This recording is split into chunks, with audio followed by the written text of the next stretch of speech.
Well, good morning, my friends. It is Guido coming at you from the left side of the Atlantic with a coffee talk. Harris Pilgrim from the correct side of the Atlantic with his Guido mug, which is cheap as chips. It's on sale, 50% bonus to anybody who buys one today. Shill on. Shill Chill on. on. It is the 22nd of August, 2021. World's number one coffee talk on the interweb. Oh, also the planet. Good point, Wayne. That's a fact. Just Thank you, around Wayne. midnight. Yeah. Stickler, how is everybody? Guess that Pilgrim guy's here. Oh, yeah. Look at him. He's always here, isn't he? He never says anything, does he? But he's always here. Always turns up like a bad penny. That's the one coin that we both have in common. The United States and Britain, isn't it? The penny. The pence and You've the got penny. pennies and we've got pennies. Yeah. Is that what pence is? Is a penny? Yeah, it's Yeah. a penny. It's the smallest denomination of currency. Yet not the Used to smallest be a coin, penny. Pardon? oddly. Yes. Not our smallest coin, oddly. Yes, I know that. Yeah, yeah. We have a dime that's actually smaller. Yes, but no, physically, but monetarily. Physically Penny is the smaller. smallest. Monetarily, it's the smallest, correct. This is Not yeah, physically. exactly. I have a 3-cent piece from 17 something that my grandfather found in his Wow. field. It's Do you, small do you keep too. it in your wallet? Do you keep it in your? I try to use it everywhere I go. Nobody wants it. If I'm 3 cents short, Yeah, you can't buy a tank from World of Tanks with that price, can you? no, I don't even think you can buy a tank if you sold it because I don't think it's really worth Yeah. that much. Naturally, it's the one from the year they made the most. Oh, yeah. You know what I so mean? it's not worth anything. Yeah, so, I found this really cool 3-cent piece, and you look in the book, you're like, well, it happens to be the year they made the most of them. Apparently, they strew them about random fields in the 1700s because they had Like too the many of the seeds, damn huh? things. Yeah. Like, what? Stupid 3-cent. We got millions of these things. Yeah. Just toss them around. Yeah. It's the way of the world. I remember. Here's a question. Here's a thing for you, just as a tangent. Talking about money, I used Is it to a get, tangent if we haven't actually started talking about tanks? well, so it's a lead-in then to tanks, isn't it? Really? So lead in. Okay, all right, We got lead a it. lead-in. Okay.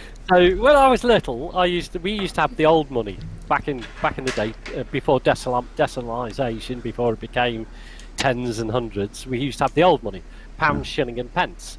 Right. And my pocket money, my allowance, you guys call it pocket money, was a threepenny bit.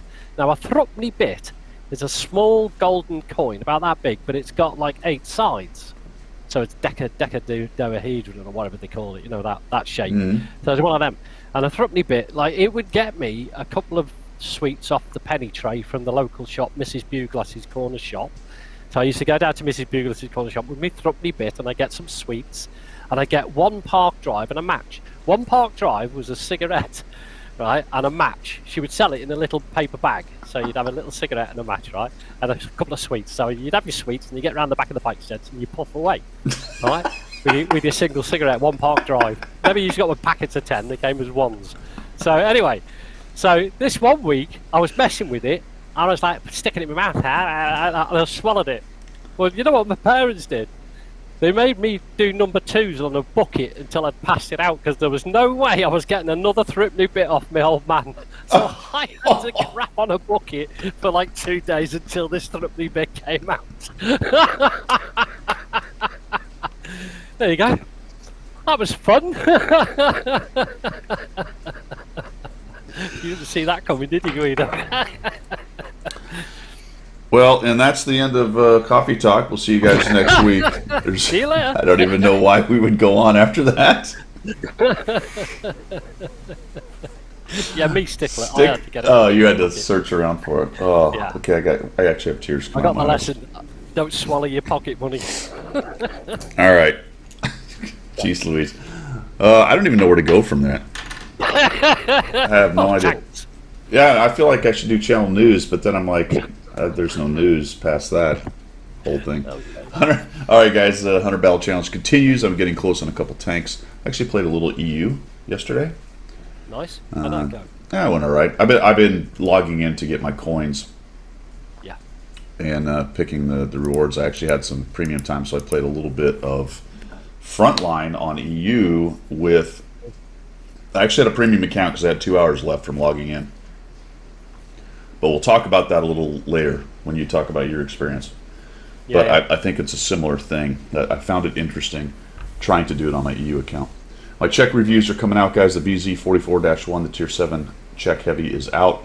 Look for the Tier 8 this week, the VNH 105/1 million, whatever it is. My What Have You Learned? I got another 2 of those coming out, or what you should have learned, sorry. Looking at the, not recon mode, but topography mode. That's strange that they brought both, like those 2 things kind of came out at the same time. Yeah, it's a shame because topography mode could have been so much more than what it is. But hey, we'll talk about that. Yeah, Yes. both related to maps, so they must have gotten to a big map kick, for sure. So those will come out. I think I'm not sure what I'm going to do. I might continue with the one in the morning, one in the afternoon from the same map, or I might combine them. I don't know. Okay.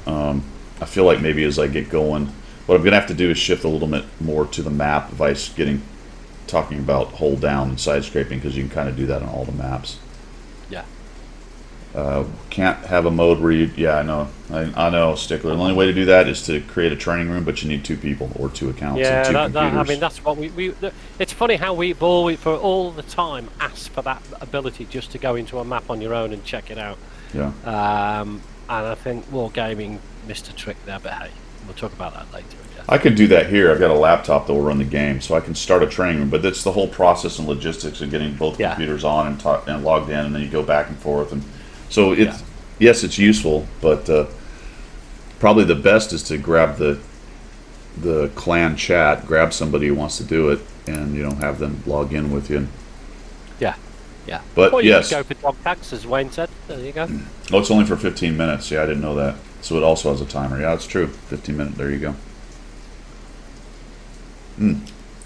Raining like crazy here. We got a big thunderstorm this morning, guys. So if the stream shuts down, you know what happened. Lost electricity. Wet. We actually just got hit. Very close. I mean, very close. I couldn't find the tree that took the schwack, but at least we didn't lose electricity. Knock wood. Next stream should be actually tomorrow. Is my day off next week, and we have Sims next week, so I don't know if I'm going to get anything but Monday. Coaching's available as always. Guido at 1212gaming.com. Did a couple of those last week. That was cool stuff. And that's pretty much it for channel news. You got any news on your side? Not really. No. When we get into subjects du jour, we can probably expand on a few of those things. When it comes to the coaching side, do you find that you get like people coming for more than one session, or did you just get the one session and say? I think it's mostly been one session, but I've had a couple guys come for a couple, and then some will say, well, maybe we'll do it again later or whatever. So I think people want to see, does it help? I think, and that's probably pretty reasonable. They come in, get the coaching, and then go see, if it helps. So my question on that then, now you've said that, is that obviously we've both been instructors in our time, and you're still an instructor now. Do you feel that the one session is enough to get across your message, or do you feel that it does take more than one session? I think it would take. Well, this is interesting. This might as well go into this because when I started doing this, I'm like, there's no market for this at $25 a session. Of course, a lot of people have said, well, there's a lot of things people coach for that same price and quite a bit more, which is also true. So there's a lot of things going on. There has to be results. So if they feel like they didn't get results out of it, then they're not coming back. Right. And I try to get feedback on whether that happened. I have had some feedback saying, yes, it's helped. But you do need more than one because you're not going to soak in everything that you hear in the one session. But the coach matters, and so if they're not working for you, then you're not coming back. So there's a lot of things going on right there. What about? I mean, this is just an open discussion. So what about the price pointing? What about if it was your first session is $25 and any subsequent session is X amount of dollars? You could do that. I mean, you could do those things. I know that some people on Fiverr will say $25 for 1 hour. If you buy a 3-hour package, it's $20 an hour. Yeah.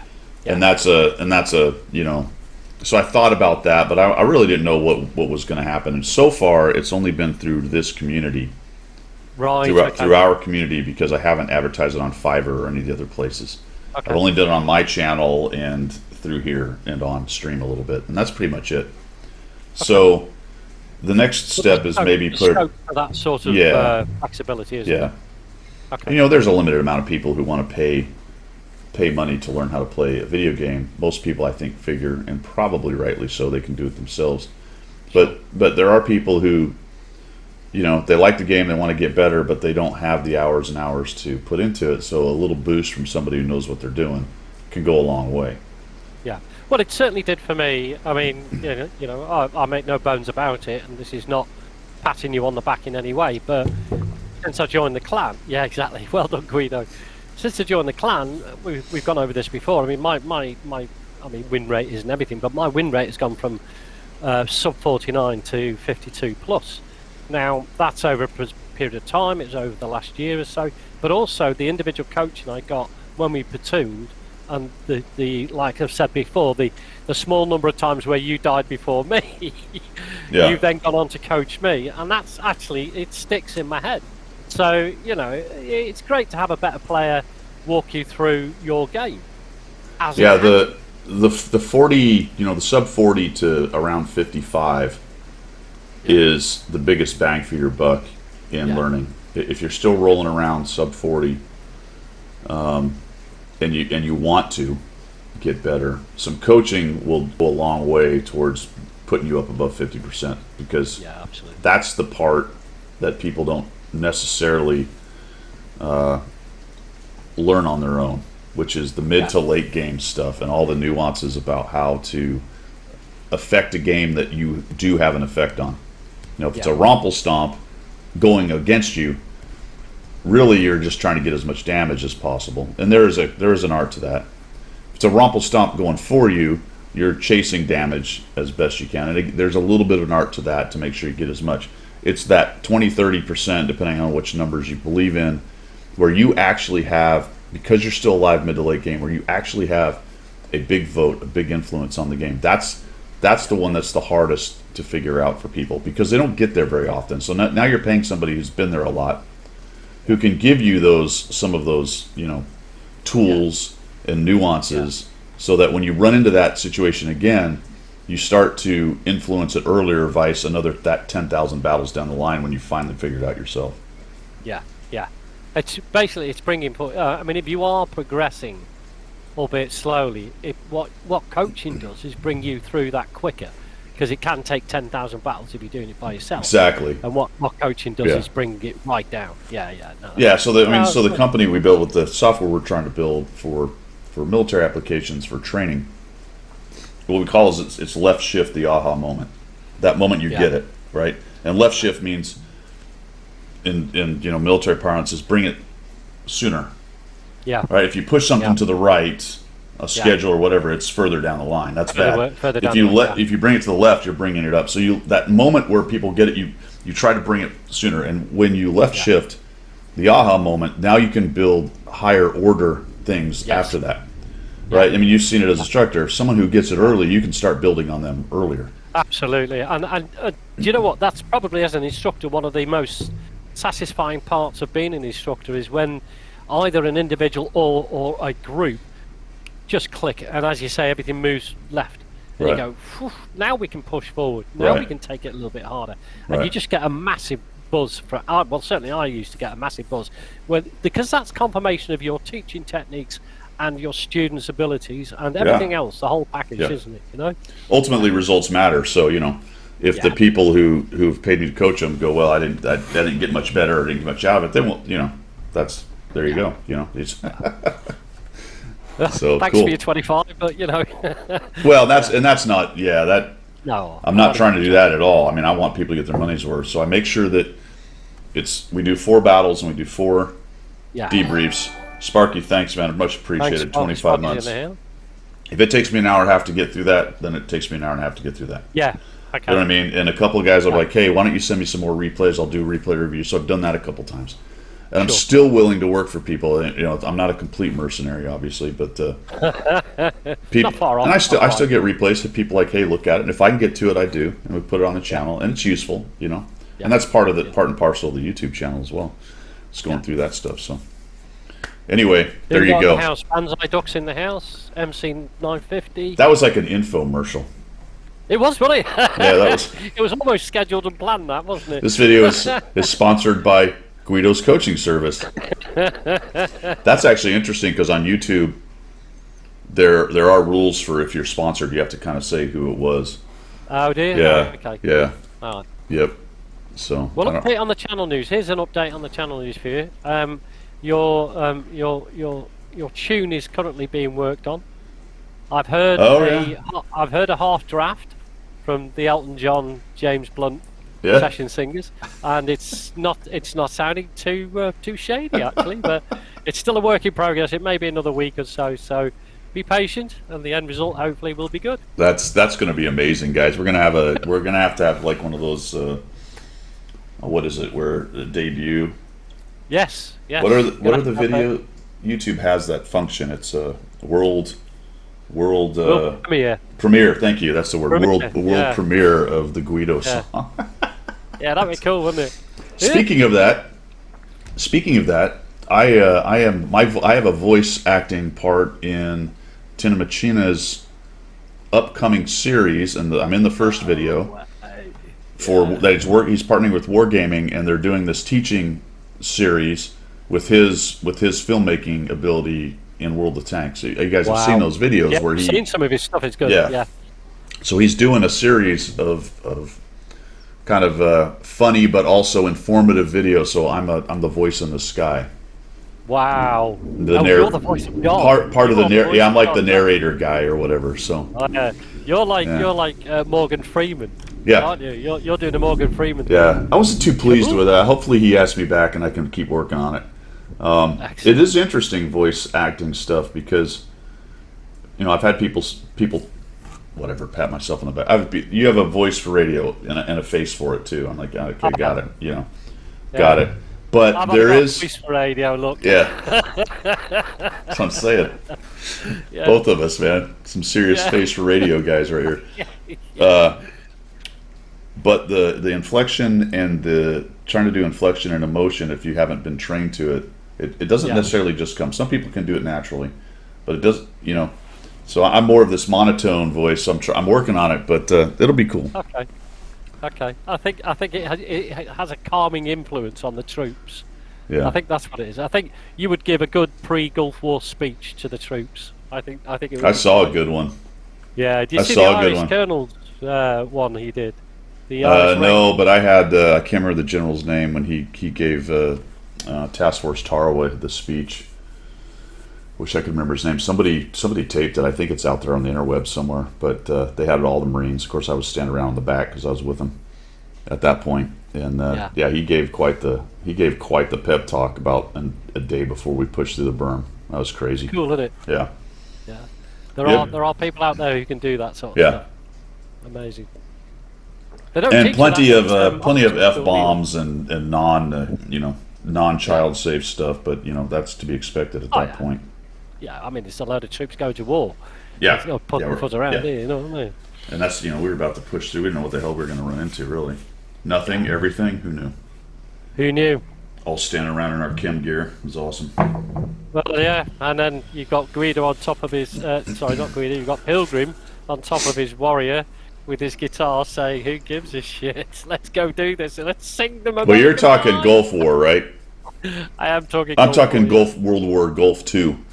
Oh, with the second one, I wasn't involved. The second one, yeah. I wasn't involved in the first one. I was while you were sitting around your warrior, I had just graduated college, was running around the track eating hamburgers. Oh, was you? Mm-hmm. Well, we can talk about hamburgers. We can. We're going to talk hamburgers. All right, let's chill. Do tanks, because Bunzai's desperate to do tanks. Is it time to chill? Yeah, I think it's time to chill. Is yours going to work? It doesn't work! Crew chief, make it work! Stupid Chinese thing. All right. Quality. Nothing but the best around here. All right, let's get the shill going, my friends. Let's get the shill going. Well, there's some things for sale, right? You think? There is. Not bad. Not bad. Some things. And some things that are interesting. Let's do that first, actually. Okay. The little discussion we had. So, one of the things for sale, guys, let me know what you all think down in chat. One of the things for sale is this. Do I have to go to this other page to get there?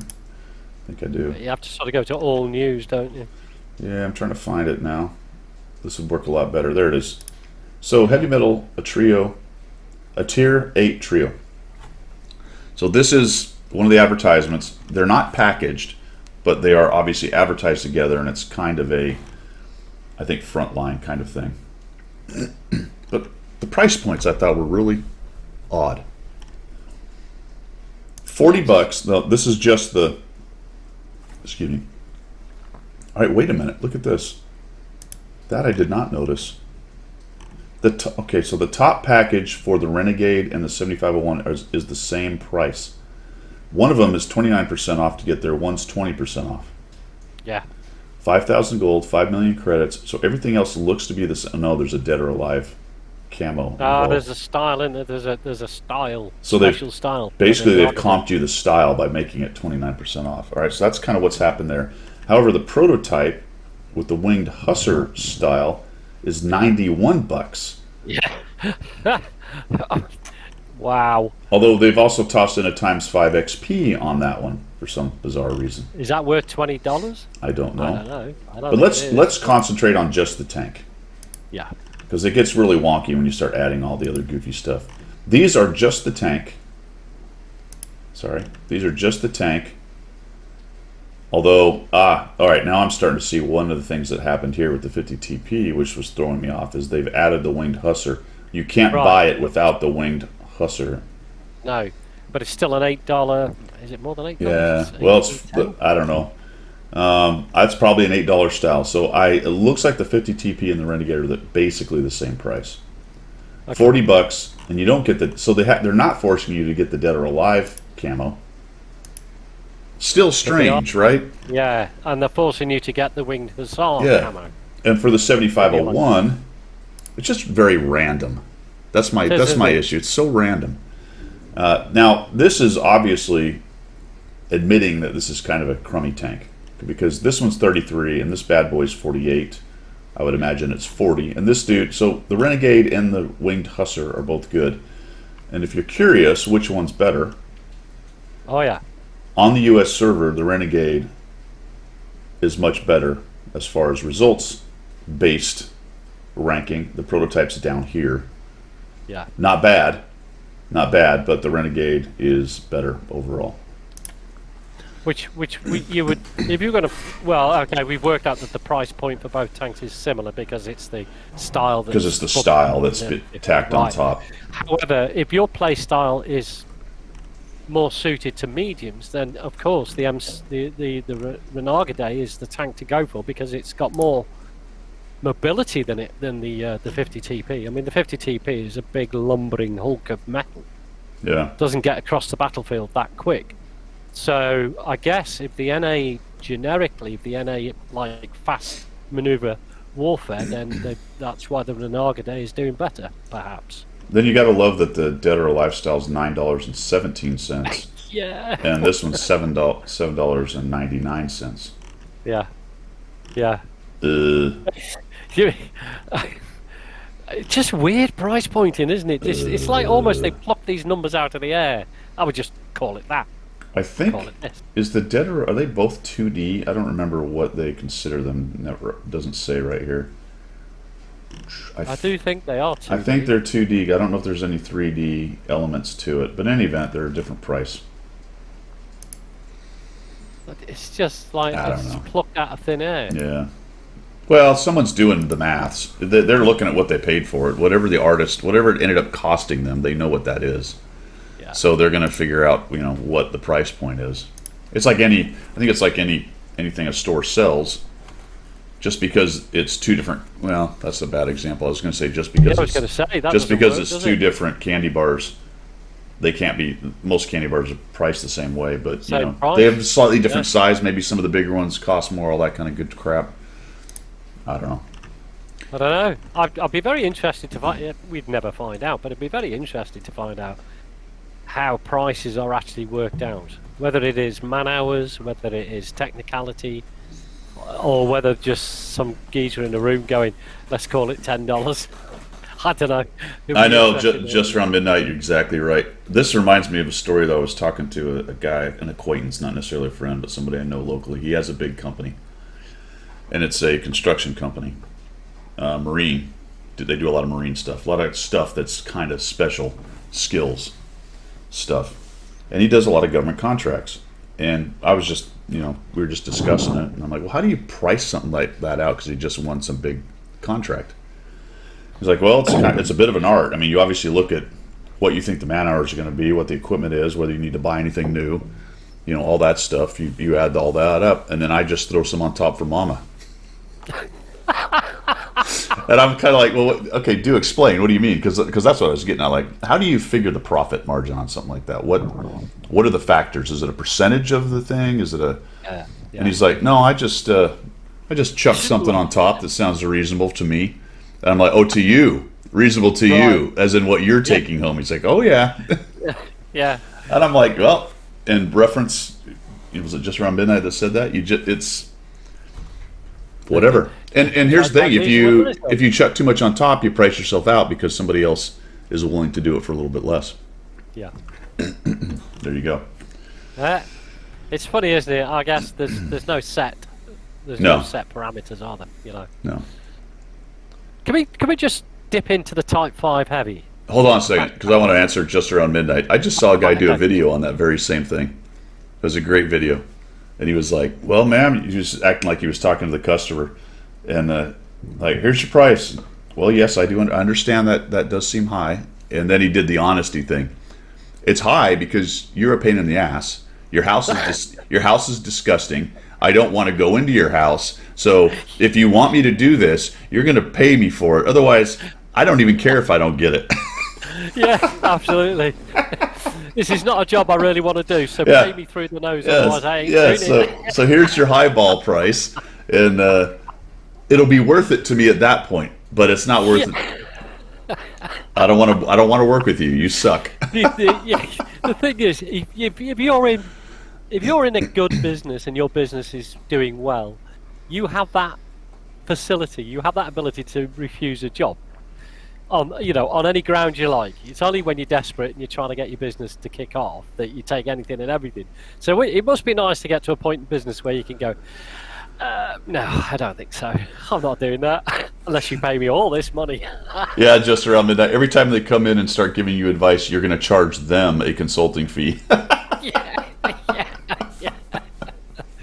I'm going to charge you for every bit of bad advice you give me. Every time you talk to me, that's going to be added on. I do have a good friend here actually who's construction, builds houses, and he helped me do a lot of his company did a lot of the work on my house after the hurricane, and he helped me out a little bit personally and stuff. But we talked about that a lot, about how he prices and all that, and it's always funny listening to him dealing with people, because sometimes you just get into jobs where he's just like, I wish I could give them their money back because they're costing me more time.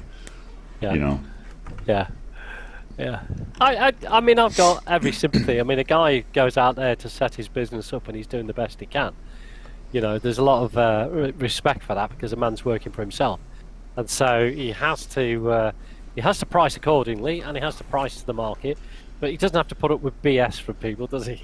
Yeah. Well, most of the time they get stung by subcontractors or by bad employees, people who just screw up and don't keep them in the loop and stuff, and all of a sudden, it's their name that gets dragged through the mud. So I would never have the patience to run my own business, because I'd be on the phone telling people just to do one. No, mate, I'm not doing your house. Get on with you. I'd never make a penny, mate. No, you'd be terrible at it. Yeah, I'd be buying bricks and then selling them at half price, thinking I'm making a profit. I'd be doing pilgrinomics on bricks. Used Bricks by Pilgrim. I think that's a great company. Used Bricks by Pilgrim. Yeah. How to double your bricks for half the price. Yeah. Buy a few and sell them at half price. There you go. All right, so Commander AF's Choice Black Cat. That's the Britain, but it looks like it's a big package. We've got the T56, which I think is today, guys. So if you're looking for a Skoda T56, today's your last day. Right. 22 hours left on that bad boy. Some frontline stuff, the Scorpion, the IS3A, the T44 100, those are around.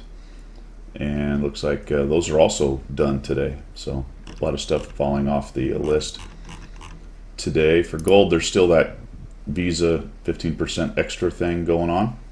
Yeah. So, but it's only for one kind of package. It's 2,000, you get 300 extra, and period, dot. That's everything. Nothing else going on the premium accounts. Over in the vehicles, the T27 is around. Frankly, guys, that's one of the worst premiums in my opinion. Tier 8 premium. It's just not very good, but it is an autoloader, and it is Czech.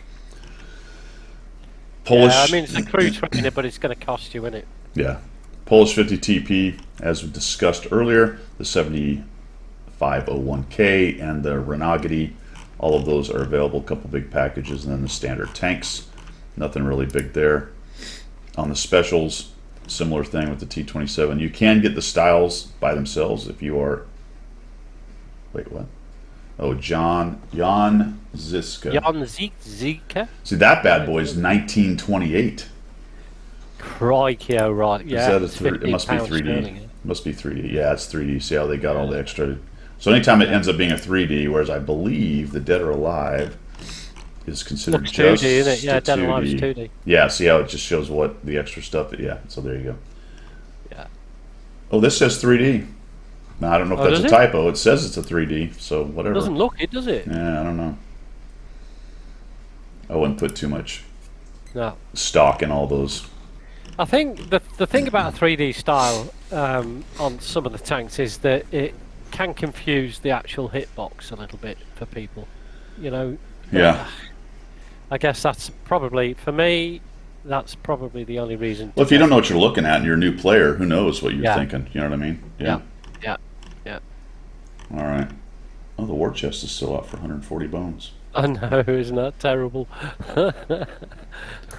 All right. It's such a lot of money, isn't it? Yeah, it is a chunk. Let's see. All right, Czech challenge. Let's talk about that real quick, everybody. Yeah. I don't know if you've been tracking this, but you have to sign up for these. So what happened is last week we did the CC Czech challenge. I was one position out of getting you guys some gold. Apologize for. I actually got up in the morning. I woke up and couldn't get back to sleep. So 4 in the morning, and the thing stopped at 11:20 in the afternoon. I was up early. I was in like 17th place. I played, went ahead and got myself to 13th. And what I meant to do is probably about 8 in the morning. What I meant to do was take a break, do some things, and then somewhere around 9 or 10, I was going to come back and look at it. And if somebody had snaked me, I was going to play some more and try to get. I forgot about it. So at about 11, I'm like, oh crap, I need to look at it. And I looked at it, and I'm 16th. So I had time for one game. I'm like, if I can pull off a big game, I need like a 4,500 damage game. If I can do that, I might sneak. Right. I might sneak into 16th place and beat. It was Warchild that snaked me. And I was on a roll. I was having a good game. I was at 2,800 damage, had all my hit points, doing really good. And then I got locked down by a T-30 and another tank, and I couldn't. And then I pressed it a little bit, and the T-30 nuked me and took me out. I'm like, ah. So frustrated. Yep. Anyway, that's my excuse for not getting you guys the gold. Well done. That being said, go to this link right here. Go to this article. Click on it. Go to this button. Join the challenges. And here's where you can join the challenges. Some of them are already closed, but for example, Muscles Damage Dealing Tournament, there's a 70,000 gold prize pool. So obviously the larger prize pools will have bigger, first, second, and third place prizes, all the way down to 10,000. The other ones will be next week. There's another 10 next week. So if you miss out on this week, you can. And it doesn't cost you anything. Although I don't know how many you can join. Maybe I don't. I was going to say, can you join more than one? I don't think so. This one's closed, right? Registration closed. So what you've got is who made it. It's in progress. It's an open challenge. Start and stop dates. Registration closed, so you can't. I'll show you one that's open here in a minute. You have to have 10 battles, and it's experience earned and your average. So the best 10 experience battles in however many you want to play. That's the only limit on this I've one. I've just joined 2. So You've joined 2? Okay, so you can join more than one. So for example, we've got Kill Stealer, who is an average of 1,552 experience. Wow. So he's played 48 battles, and 10 of his battles are counted to this, and he's averaging 1,552 of the top 10 that he's done. He's going to win 5,000 gold, which is pretty good, provided he continues. This guy's not too far off. If you hover over that, it'll let you know what their top is. So to join one, let's find one you can join. I've just joined all 3 that were available. Yeah. So here's Overlord Primes, German Intelligence, and Tombs. And this is Tombs, and there's the button to join right there, guys. So you click on that, and you will join. Does the join button automatically join you, or did you have to do something else? No, there's a little bar that comes up on the top right-hand corner that scrolls across, which says basically challenge accepted, and then it does a little, it's like a blue and white bar on the top that scrolls across, and then once that's completed, it says you're now part of the challenge. So you can join multiples. Okay. So as I said, I've got the 40,000 gold Overlord Prime experience earned one, German Intelligence next one up, and Tombs. So Tombs is muscles, not German Intelligence, muscles. Tombs is tier 7. You can see right there only, which is cool. So what that does is allow you to build these different kinds of things. And I think it's Overlords. Yeah, Overlords, classic WGLNA throwback. He's made it for some specific tanks, old school tanks that used to be meta. So if you look at that, that's actually pretty cool. The list of tanks he's got right there. The only issue is he's done damage caused and a Type 64. I think he's sort of made it, even though he's put all these tanks in it, a bunch of these are going to be way better. Like I think the IS-3 is in here for example, in the AMX 5100. So your tier 8s are certainly going to be way better than tier 6s. I would like this guy is running his best game is an IS-3. This guy's is in a T-29. Okay, IS-3, Borsig, 416, T-29, ISU.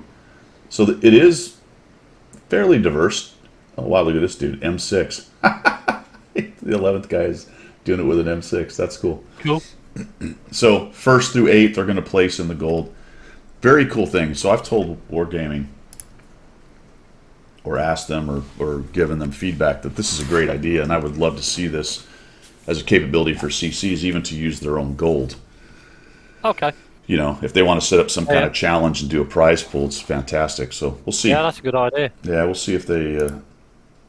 I mean, Overlord's got 2 going, hasn't he? The other one he's got going is tier 5 to 7. So even tier 5 guys, they can earn some gold as well, which is nice. He has 2 going. Yeah. He does have 2 going. He must have split his gold. Yeah. What he's doing for the tier 5 to 7 guys is he's got 50 prizes ranging from 500 gold to the top 5 to 6,000. So he's giving everybody a chance, which was nice. Yeah. You know what I mean? Because not everybody's got tier 8, tier 9, tier 10, have they? So I think if I built this, I would never put multiple tiers. No, it'd be a single tier game. Yeah, it'd have to be single tier. Just otherwise, nobody's going to play a tier 5 more than likely, or not very many people anyway. So well, never mind. Churchill 3 is the Churchill 3. Holy cow. Churchill 3. I guess the Churchill 3 is the way to go.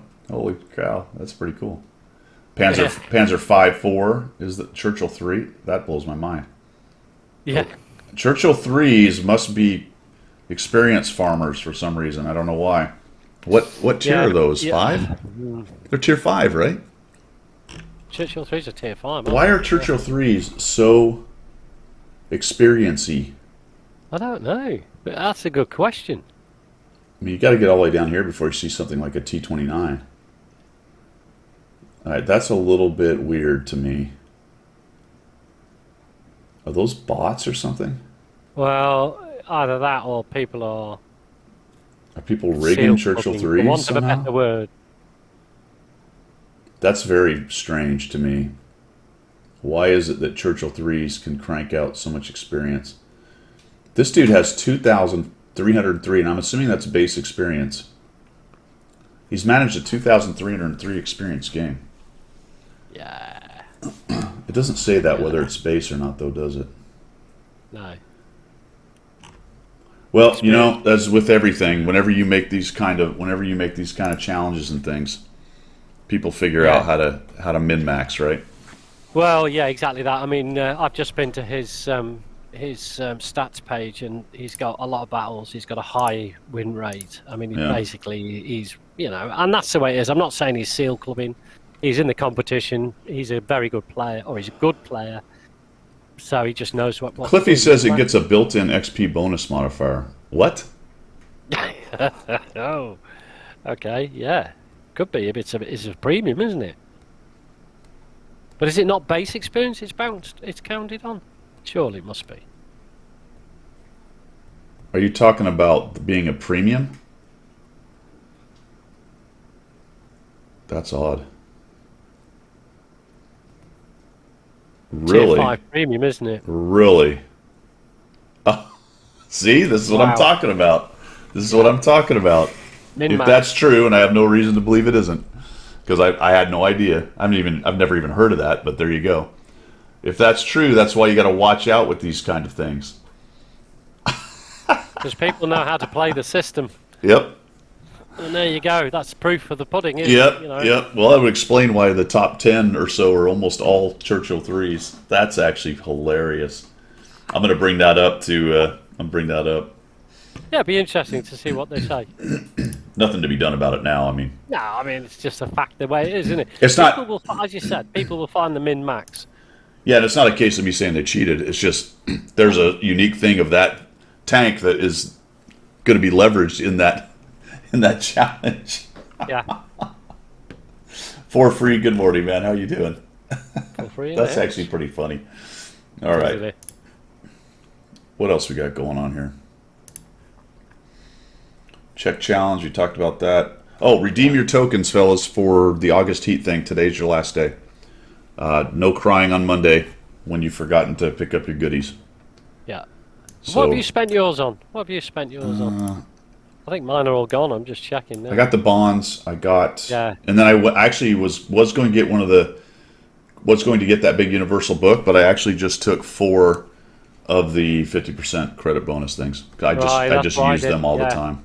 Yeah. Yeah, I did exactly that. I did the bonds because they're well worth having, and the experience, the credits booster, 50% money. But Go to your store, go to this 11, and spend your coins. You'll know how many you have up here. Tickets, I guess. yeah, Yeah, so I got the economic reserves in the 3,000.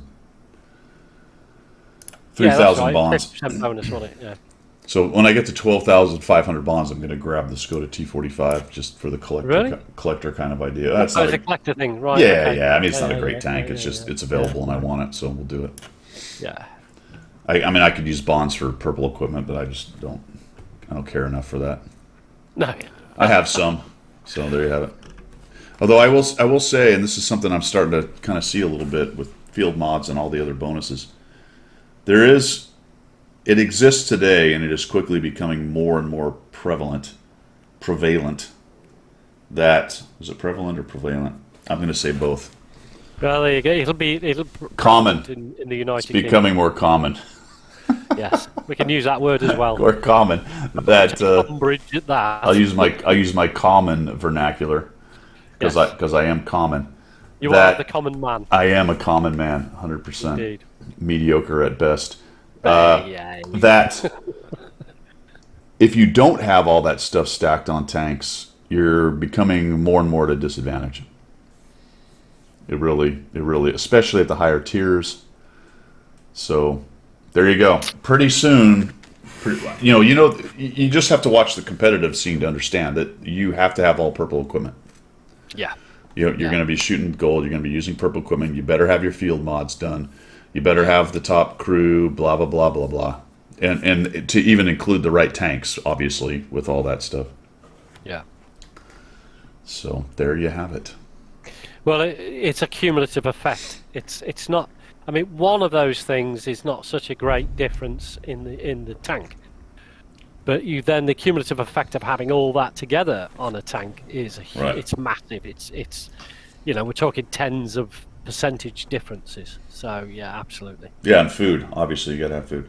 Okay, Black Cat is the code for Commander AF. BLACKCAT. The Breton Panther. The Breton Panther. And some I think some Coke or something along. I don't know if it's Coke or chocolate or what, but some personal reserves and some kind of consumable. Speaking of food, there will be some kind of food. Let's see what else we got going on. I think that's it, right? Well, I was going to talk about the Type 5. Here's a thing, Okay. and this is just Pilgrim. Okay, I had the Type 4. I've actually sold it and got rid of it because I hated it so much. It's a massive grind to get the big gun, and then it's obviously I'm not playing this right, so I sold it. So I've stopped grinding to the Type 5, and I just wanted Twitch's thoughts on this. What people in the channel actually think about it. Type 4 and Type 5 now are non-tanks to me. They're slow, lumbering. The only ththing they had going for it was the big old HE gun and the very good armour. Frontal armour, anyway. Now, I was so frustrated with it. The Type 4, I just got rid of it out of my garage. So I don't want you in my garage anymore. Crap piece of crap, you thing. It's not me, it's the tank. Some people are making it work. It does still hit hard. There is still the HE capability, such as HE is at this point. I think your sentiments are not uncommon at all. Right. You know, but some people are like with any tank, bad tanks. I can do it too. I can get out there and play a bunch of games in a bad tank, come up with some good games. Sure. Anybody can kind of do that. But yeah, I think it's kind of a shadow of its former self. It was sort of a broken thing anyway. Yes. I enjoyed blapping people in the face back in the day. 4 or 5 years ago when it first came out, it was absolutely ridiculous. Yeah. Then they did some various nerfs and buffs to armor and some other shit, and then they kind of got it to more or less where it wasn't as ridiculous. And then they crushed the HE. Yeah. So I don't know. It's for me where the frustration for me, and it probably is the same for a lot of the people, is that when they first come out and they are that, let's not call it op, but that good, to get there is a bit of a grind. So it's taken me some time to get there, but by the time I get there, they've nerfed it and made it complete crap. So I get there and I go, well, I've just done all this work to get it. It's taken me, I don't know, 3 or 4 months to get to that point, or even longer, and now it's rubbish. And you're like... I think it's definitely one of those lines that you have to want to do. Yes. Right. Yeah. You're not doing it to get a great tier 10 for Clan Wars. Nobody's going to put that in Clan Wars. No. You're not getting it to get a great tier 10 as a pub stomper, because it doesn't anymore. You're a completionist, or you just want it for whatever reason. Then there's several lines like that in the game. Quite a few where it's just the only reason people do it is they're like me. They just want to freaking finish all of them and have them all. Sure. So. Okay. Well, that's smoothed my conscience somewhat, because I sold the bloody thing about 2 weeks. I was like, all right, you'll finish with me. So discussion in chat with For Free and Cliffy is an interesting thing regarding field mods and grinding. For Free says, well, I'm done grinding. I've already done all that stuff. And Cliffy's like, I like the new goal. I'm more towards Cliffy's side on that. I was not a huge fan of the idea of field mods when they came out.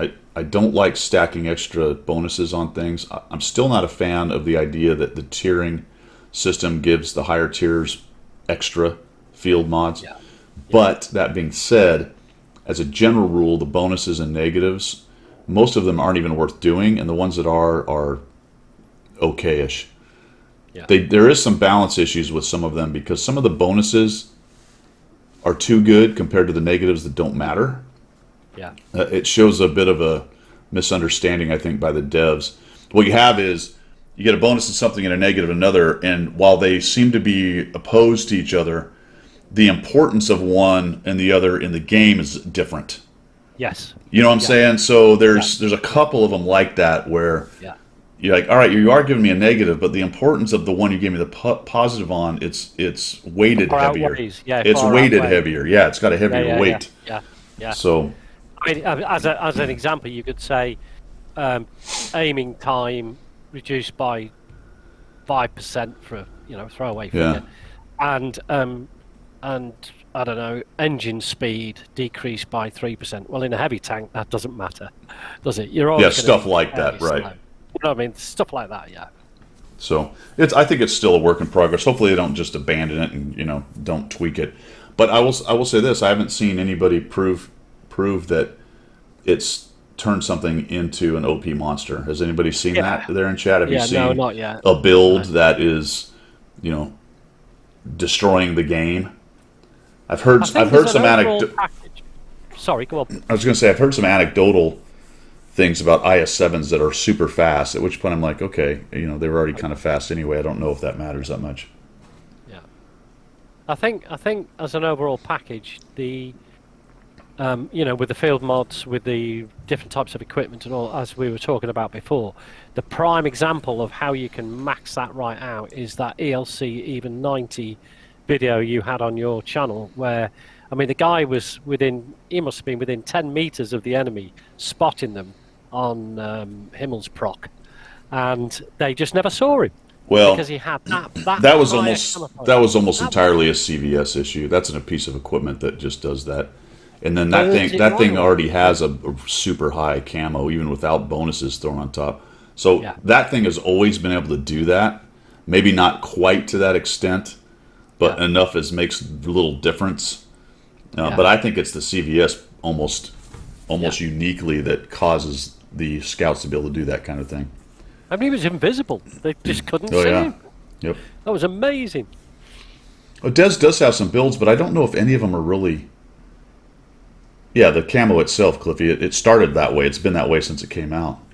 There's another tangent. I talk about that a lot. There's certain things about some tanks in this game that make them outliers, that give them outsized capabilities. The British light tanks are very similar. That the size of them allows them to do things in the game. Yeah. Yes, there is the camo number, but also the physical size of them to get into certain places. Tiny bushes. Yeah. Just the idea that you're so tiny and your turret doesn't pop up over certain places. You just sneak underneath things, and bushes that are small bushes that you can actually get in but nobody else can. A lot of stuff like that. Yeah. Maybe I should grab it. I don't know if I kept it, but I have a crazy Manicore game where on Malinovka, but it was the encounter one, so you're both kind of up the hill. Then there's the center ridge. The cap's down below, and the center ridge and the hill. The hill, center area with the buildings, and then the cap, and then the big field. Yeah. That center ridge has a bush right there. I just drove up to that bush and sat there, but I was halfway out. An LT went along the bottom of the big hill, up underneath our guy. So he's probably 250, 300 meters from me, maybe 2 squares or so. Yeah. And the whole edge of he's on our side of the map. The whole back end of my Manicore is sticking out. And he's raging around, and I'm just spotting. He doesn't see me. Yeah. I'm not in the bush unless the hitbox comes way out, which I don't think it does. No. I am in the bush to his guys, but I'm not in the bush to him. Got a little hiccup right there. We did then. Yeah. Something went. So yeah. Yeah. It's interesting. There are going to be outliers, but I do think that, as a complete package with the the CVS and all the sort of goodies you can throw onto a tank, it does make a difference as a total package. It does it can make a significant difference. Yeah. So those videos are cool, and I enjoy people doing all that. It's kind of some hype though. The question for me becomes, and it's why I don't do too much test server crap. In the real game, in the real pub game, in the actual world that we play the game in, do they really matter? I don't know yet. I haven't seen those things matter. Maybe some people are just now figuring it out, because sometimes it takes a while for those to develop and people to figure out. And then next thing you know, you have 4 IS-7s going 75 kilometers an hour, just as an exaggeration. But you understand what I'm saying. We'll find out. But so far, I don't see any sign of it. No, I think, and also it's been not enough time to actually take a reflective view on it. So it needs to be 6 months down the line or more before you start to see the average gameplay being affected by that sort of thing. So I think you're right. But there is, as with anything, there are people who will seek out the benefits of all of that and do it. You're quite right. I'm doing it tank by tank now. I'm not going to sit and do 300 tanks in one go. But with field applications, as I go to play a tank, I'll go into field mods, fuss around with it a little bit, and then because it's costing stuff, it's costing experience, it's costing everything else. So You know, tank by tank, I think. It happens pretty fast for like tier 8s. It actually happens fast. The tier 10s are a bit of a grind, but the rest of the stuff you get through it pretty quickly. It's not ideal to me that you have to unclick the crew training thing and then click it back on. I don't know if there's a better answer to that. Probably not. No. I have 600 tanks, so this is going to take a while. Some tanks will never get it done because I'm not ever going to play them that much. Yeah.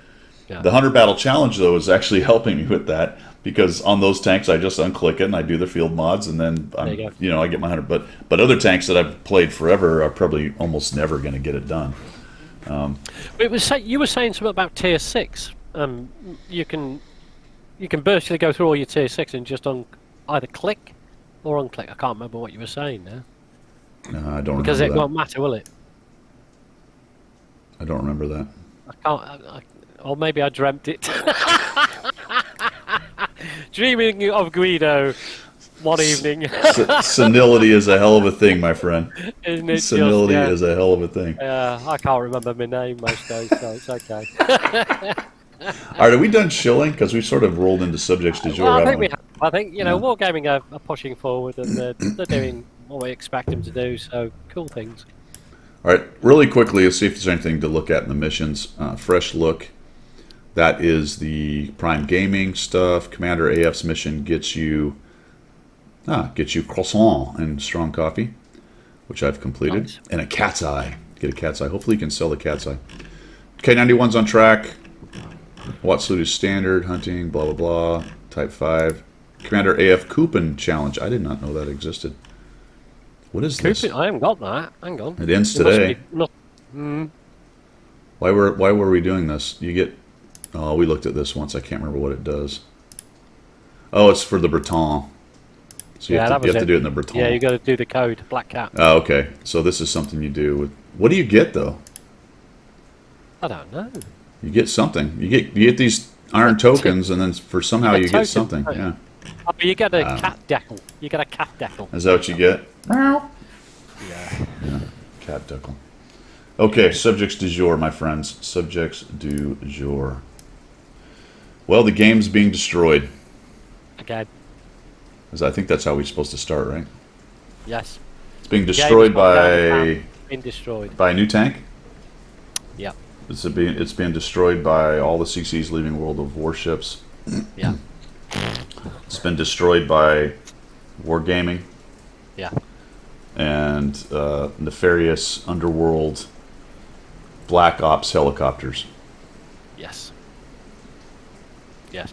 In fact, it's over, folks. Now we're on this. It's over. Right, that's it. We've finished. Let's switch the stream off. Now we're off air. Let me talk about Wargaming. Right. Let me talk about Wargaming. I did not know this. I did a little digging this week because of the WoW's CC debacle. Okay.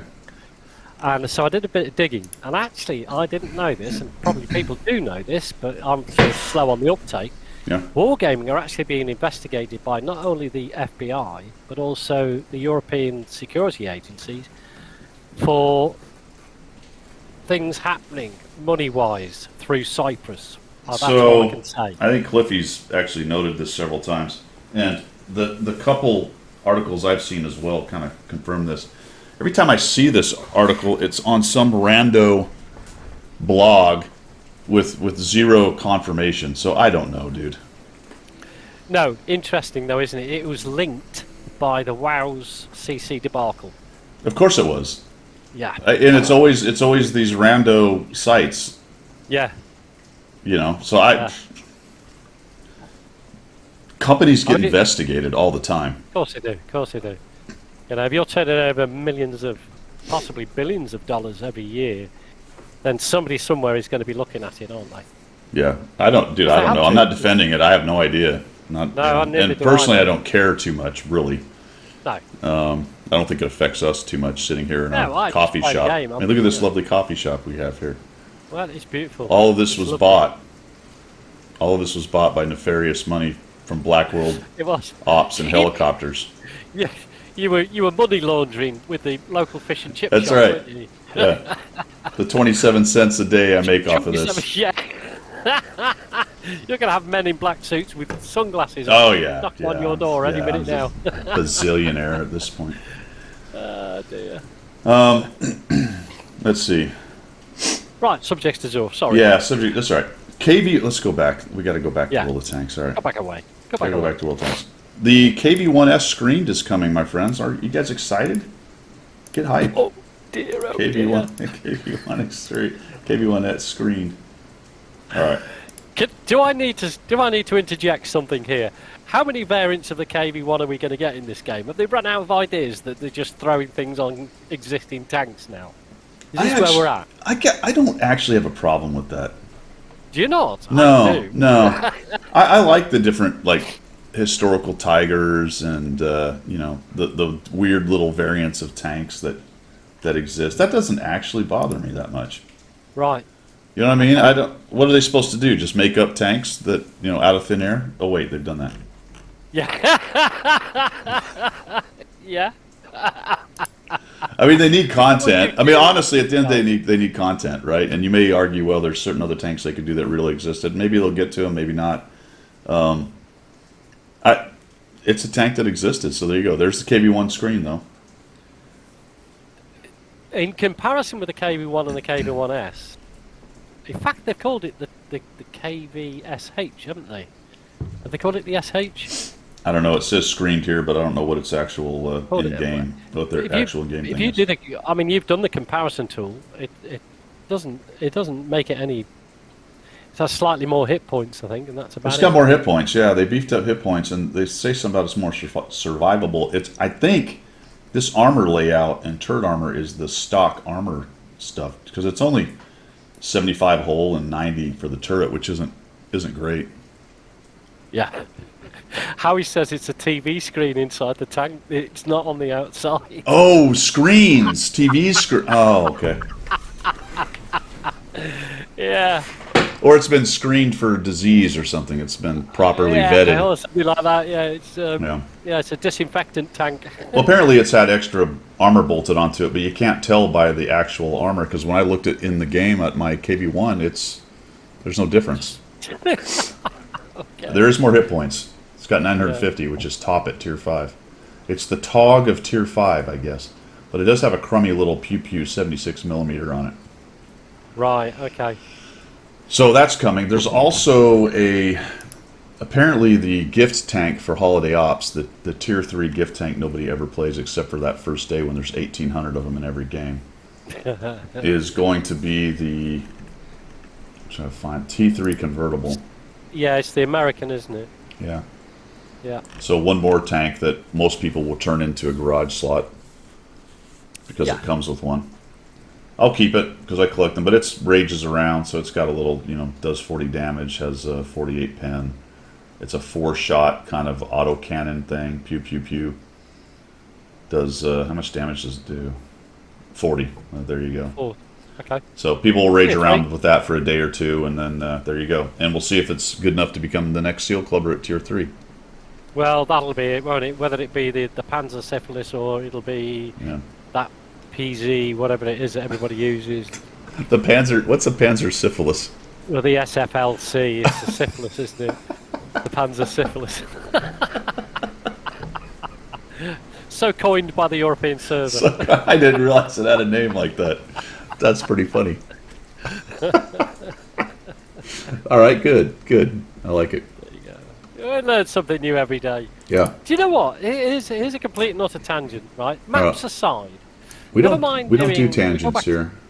Well, never mind going back to doing the KV1, whatever it's going to be called. Yeah.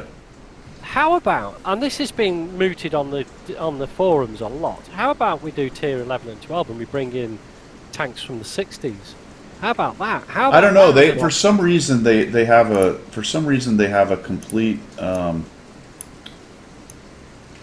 what's the word? Like no, that's like a no. That's a bridge too far. That's an absolute never will happen thing, which obviously we've heard with a lot of stuff. But for some reason that's the third plank for them. The sacred cow. You don't go to the 60s and 70s. That's right out. Those are MBTs. They're different. Right. to some extent Well, true. yeah. I mean, the armor is Yeah. often less, and because the shells just outpaced armor, and there was no reason to continue thickening armor because shells were going through whatever you could do. Yeah.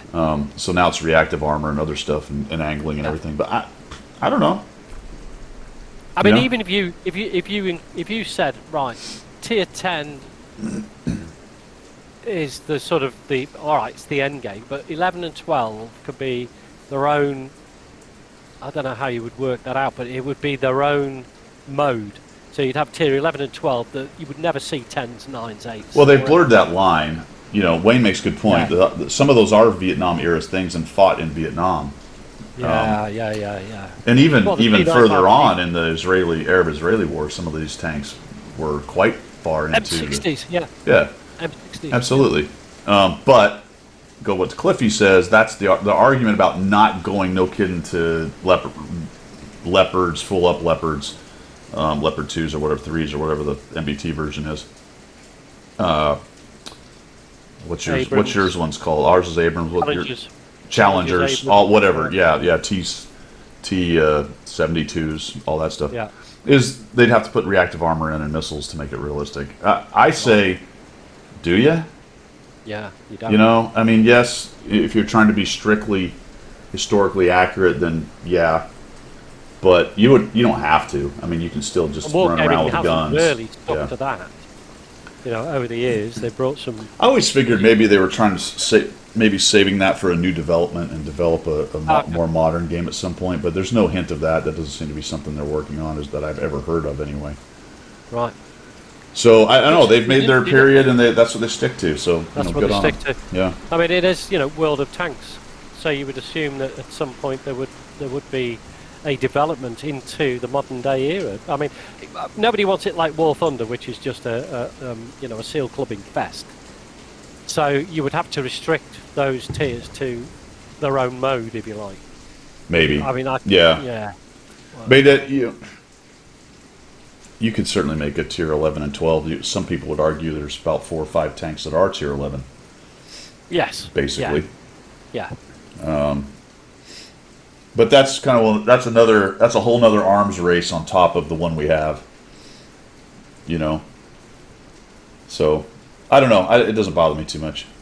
No, it doesn't bother me. I'm just thinking about game progression. I mean, everybody talks about end game is tier 10. War gamers seem to think tier 10 is the pinnacle that everybody wants to reach, and all the grinding that goes into it. And then they have to introduce things like field modifications to give something else back to the player base to do. Yeah. So instead of doing that, maybe maps and, as I say, take it the next 2 tiers up, whatever. But they got the 3 new maps. That's actually a good Yeah. segue because recon mode is a thing. Yeah. And we've been there, haven't we? We've been there. Yeah, We've been there. So what do you guys think in chat about recon mode? I wish you could actually see the maps and stuff. I guess that's not really there. If I click, I can't click battle. Why can't I click battle? Unavailable. Oh, is it time gated? Oh, I didn't know that. Yes. Wait. This mode is unavailable on the USC server. Oh, it is time gated. At noon. Yeah. 12. Okay, so it is time. Don't know why. That's odd, isn't it? Why It is would odd. do you know why? Because it takes a lot of server power, does it not? Oh, so they need the morning to generate a lot of power. Yeah. They got to get on the treadmill and save up some energy. They need to get the hamster on the wheel. They were whipping the hamsters. More power! Oh dear.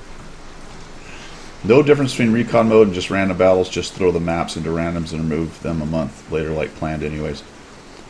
Good. It's a good. Yeah, Howie, you could do that. Although it is nice, though.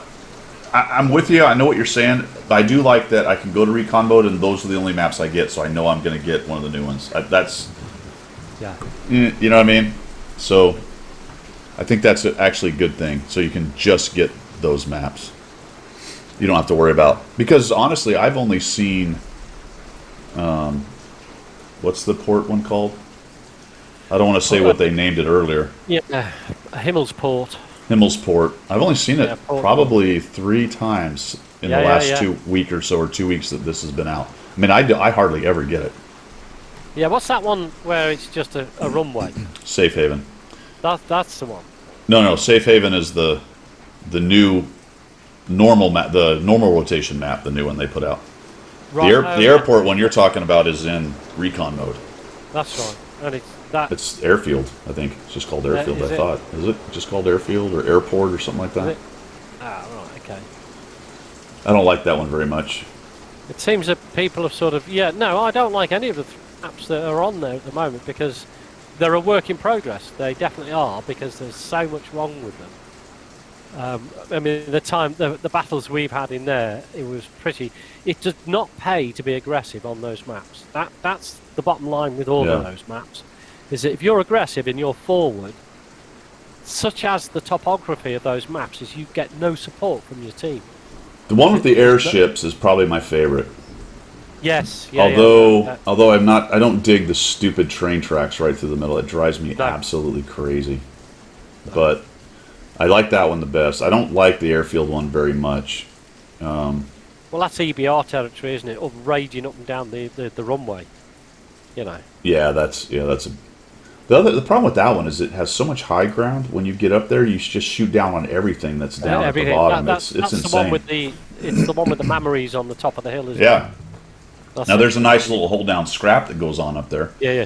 But once you secure that, and it's so high that you can see so far across the map with that, it's kind of crazy. Yeah. So I don't know, maybe tone down the height of the hills would be my. And then I don't like big open areas in the middle, like the airfield thing just drives me crazy. Because it's hard to cross the map if you wanted to. Yeah. There's especially as you said with the CVSs and the view range of some of these tanks now, even though it's a big map, and of course the EBR problem is that whole central area becomes unplayable. You can't, the bushes are not good enough to be able to hide in and all the rest of it. So, but it's a work in progress. I do quite like the airship one. Yeah, it has a lot of angles, a lot of stuff going on. I don't, like I said, I could do without the train track through the middle. Maybe tone that down a little bit. What's the third one? The airfield. What is the third one? What's that one? It's got all the factories on it. Well, that's the airship one. That's the airship. Does the other one have factories too? Castle in the middle. That's right. Let's do Castle in the middle. That one, jury's out. I don't immediately like it, but the jury's out a little bit on that one for me because I'm not sure about the castle bit right there. But no, the right flank. If you spawn on the left-hand side of the map, the right flank. You can get into those bushes to shoot into the castles, but it's a TD nest to your right, isn't it? Remember, we had that problem where basically the TDs just sat on the ridge, and as soon as you were lit... That one's hard for scouts, because there's no way to approach that TD. You can't sneak in on that TD nest in any way. No. There's some great spotting bushes on the Bond that can flush those hill bushes out. Really? Finding those, though, isn't it, surely? Because it's wide open. Are they down by the river part? Pond. Okay, down by the pond river. Okay, I'll have to check that out. I haven't searched down there very, very much. There's nothing up on the top part that you can approach. There's some hills you can hide behind, but there's nothing to keep you unspotted getting in. No. I'm guessing the pond, though, can be pretty well spotted from the castle, although you kind of have to expose yourself. You have to expose yourself. Because you're going to get the enemy team like that Renagade was doing, was just coming along the bridge and using a hull down, going along the bridge and just popping up, and so you're going to get spotted quite a lot. But you've got to be quick to get in there. Yeah. Cliffy's quite right. Yeah. Be quick.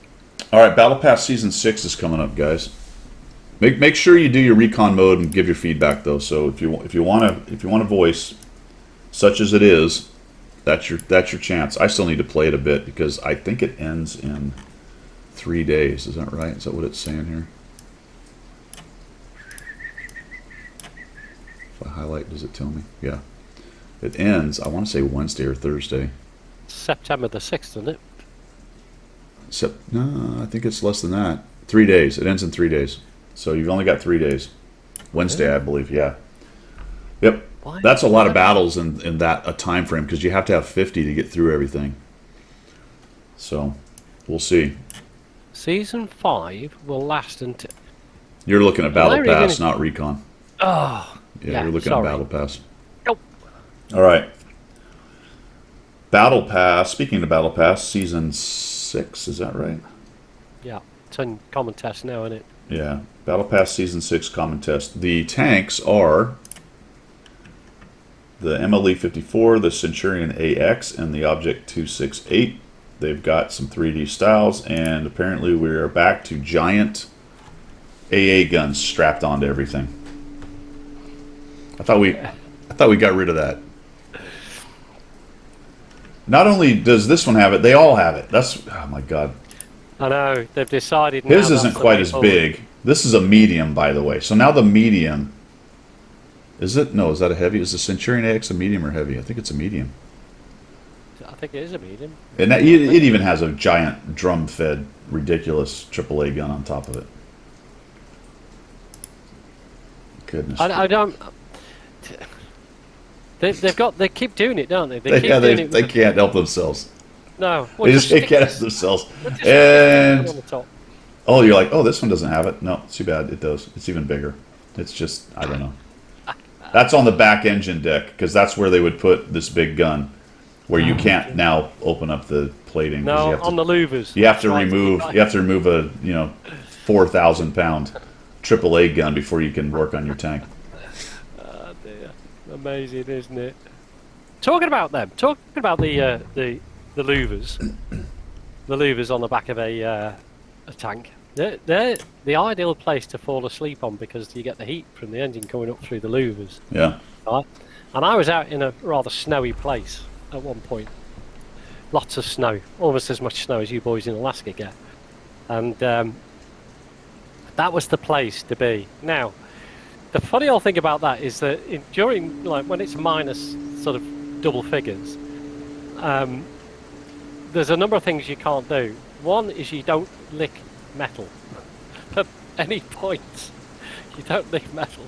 But two, you find the best place to sleep where it's warm. So there was always a bun fight to try and get onto the louvers. Always a what? Yeah, a bun fight. A bun fight? Yeah, basically throw buns at each other, you know. In the cookhouse. Oh, you're a commissioned officer, you never went down that road.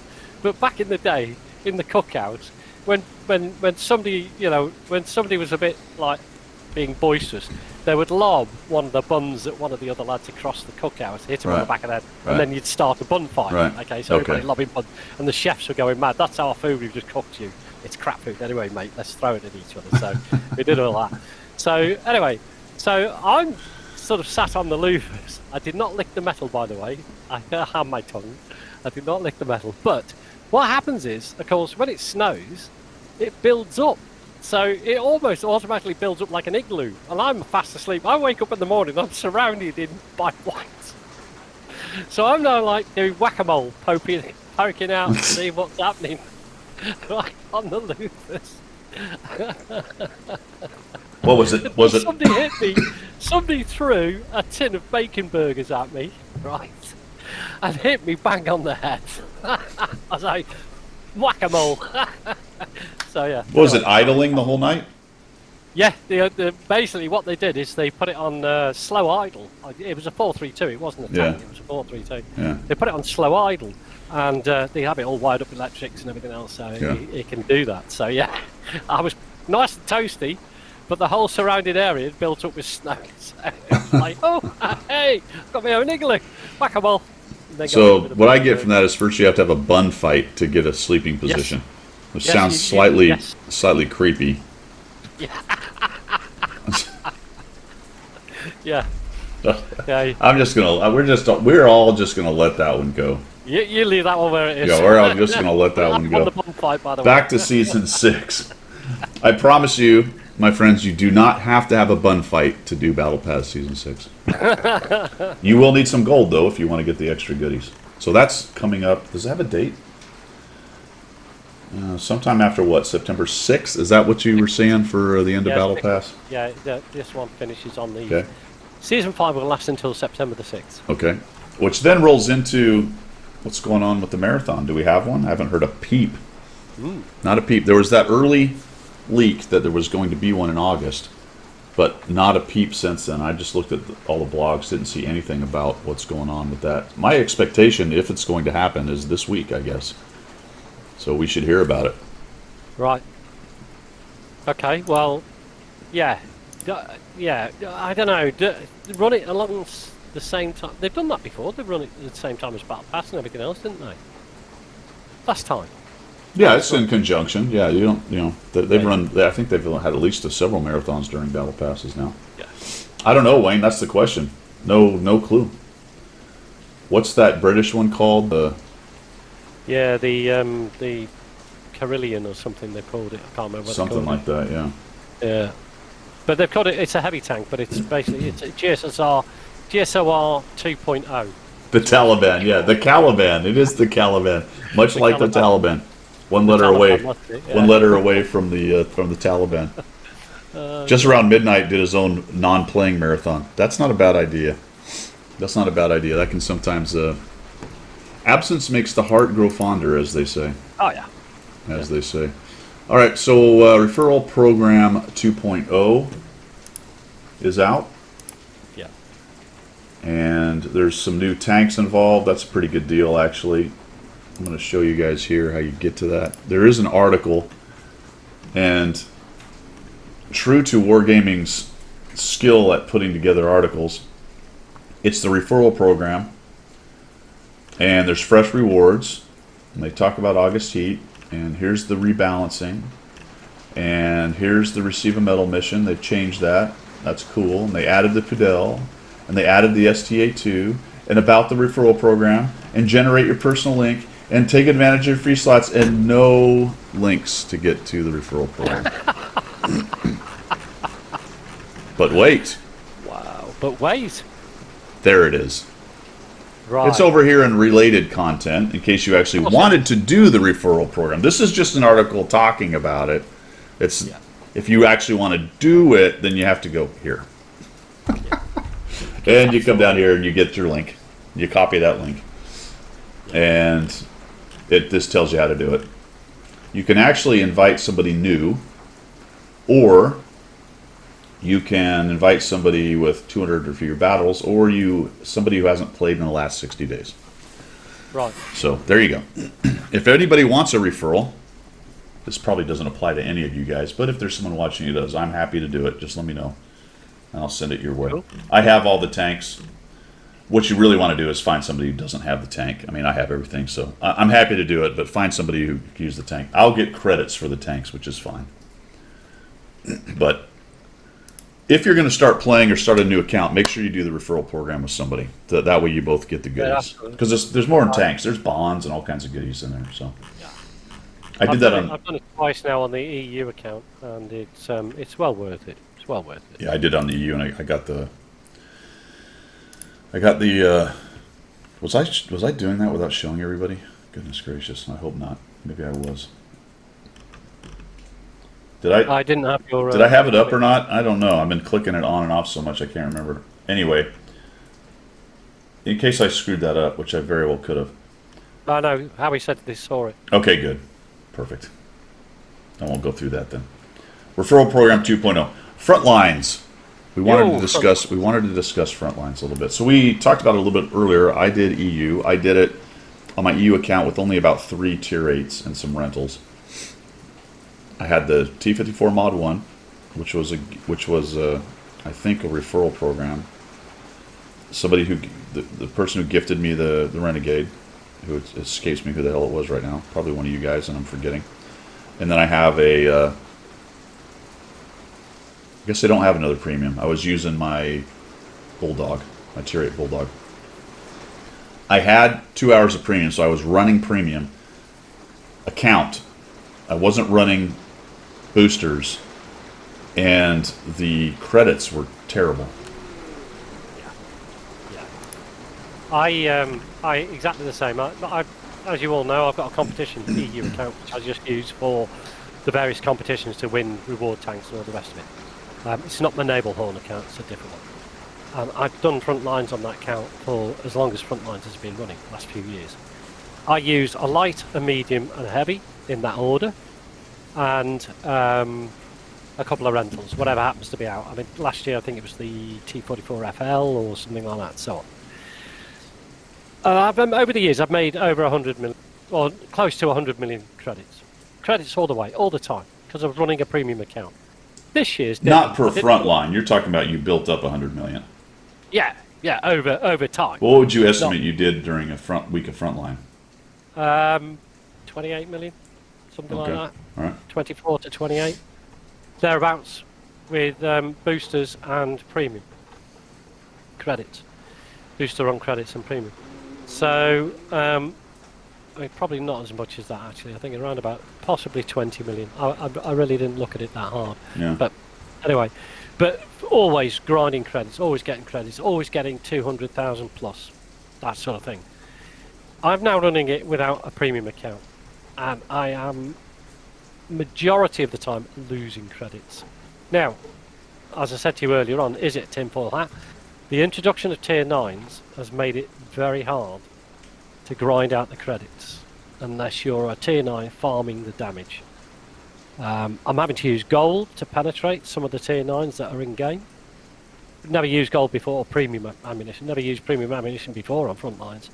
So it's now become quite difficult to get the same level of credits that I was getting before. I'm not saying I'm not making credits, I do on occasions, but the majority of the time it seems to be the old red figures come up on your scorecard at the end. I'm thinking, I'm not making money here.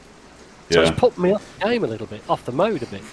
Well, there's certainly a wide range of being able to make money on front lines. If you're running a premium account, you're running a booster, you're using a premium tank, you're not shooting gold, you're running small kits, and you minimize the amount of tanks you use so you're not paying for repair costs on 5 or 6 tanks, that's going to maximize. And then clan boosters, that's going to maximize. You know, we had this discussion a little bit yesterday during my stream yesterday, and people were coming in like, oh, I've seen people make 1 million credits. I'm like, what? But you're talking about 200% boosters. You know, they had some of those. Remember, those came out a while back. People have had them. So if you have these big boosters, yeah, you can certainly make that much. But I think just for a normal game, like say you don't have boosters, you don't have any credit boosters. They're not that easy to come by. Most people don't. And you're simply running a premium account, a premium tank. Your profits are going to be way down. I think it seems like from what you were used to in the old front lines. Yeah. So I think I need to acknowledgement of that. I'm trying to. I haven't got my EU account up, but I think I'm breaking even at the moment, as opposed to actually making credits. I'm not. The overall credit total is still around about the same figure. Yeah. So I'm sort of breaking even, but I'm definitely 200 sounds about right, Howie. Without boosters, somewhere 120 to 200, depending on how much repair costs. Yeah. But then you got to think about that's a 20. Usually, it almost always goes 25 minutes. Somewhere between 20 and 25. Big old games. Yeah. That's a long time. That's 20 minutes. You can get 3 regular games in that time. Yeah. And if you're doing well, getting 80 to 100, I think you can outperform in pubs what you can do in front lines for the time. Yes. Yeah. So, and it's also a good point. Gamers turn front lines into a credit farming event. Yeah, because the credits were so good. It's that min-max thing. People, once you release it to the public, once you release it into the wild, the gamers kind of decide where it's going. And then the company has to react to that. And if the economy's getting flooded with credits, then they have to try to change that. At least they think that. I always get a laugh when I watch these companies try to manage economies because they actually have no idea what an economy is to begin with. But they do have to make sure they don't flood it with a bunch of stuff and then all of a sudden nobody wants to play because everyone has 500 million credits. Yes. I mean, that's the thing, right? You can't just go, well, whatever, let them have as many credits as possible. Yeah. Yeah. So. Yeah, and for me, silver's not real money, so I don't really know where will gaming go with that. Yeah, I understand about flooding. Nobody wants everybody to have 500 million credits because that wouldn't help. I mean, we all sit here and go, yeah, I'd love to do that, but really, for the good of the game, that's not a great idea. But it is slightly disappointing that I was all for the introduction of tier 9. on a limited basis, which they seem to have put across. It was limited. You had to get to the second zone and all that sort of good stuff. Yeah. And I was all for that. And yeah, okay, if I'm really honest with everybody, it was a credit farmer, and I made millions out of it. And so to bring it down a little bit, but I'm not even. I'm now sort of leveling out. I'm not even making credits. But what I should probably do is I should probably just run over to my EU account maybe later today and play a couple games because now my premium has run out. So and kind of see what happens. I will be running a premium tank. Actually, what I should do is just run non-premium tanks. Run regular tanks. Yeah. No booster, no nothing, and see what happens. And we're getting all kinds of opinions in here, which is great because some people are like, well, I thought it was for credits. Other people are like, well, I just like the big maps and fun. I don't care about the credits. Yeah, it's a good point. And then it gets into what we kind of discussed yesterday, and we've been talking on stream this week. What is the carrot and stick part of it? The rewards for it right now are really down. Yeah. They build these other modes, and they want to incentivize people to play them because they want people to like their brand and their content and all that. But what's the incentive for players to play it over pubs? So it's always, the measurement is always over pubs. Yes. And that's the thing that's going on with all the modes. Is it something people want to play other than pubs? Right? Yeah. What is the incentive to go play the other thing? And if you can be altruistic and say, well, we're all gamers, we just want a good game experience. Okay, well, yes, that's a bottom line thing, but no, that's not going to draw people out of pubs alone. No. There's some good points in chat. I mean, there was the reward tanks, there was the ability to grind out credits, and especially if you're credit poor in pubbies, it's a nice way to boost that so you can continue playing pubbies, because sometimes that's the way it is. Not everybody's putting $100 a month into this game or $100 a week or whatever. There is a cost, and so it was good to keep players in the game. The whole point of Frontline, surely, as a mode, was to keep players in the game, to give them something alternative that would give them the ability to continue in pubbies. But if you're taking away the large part of the credit grind from people, the large part of the credit, not grind, but the profit, then it's difficult to, and also reward tanks have now gone out of it. It's difficult to incentivize people to go and play Frontlines unless you like big maps.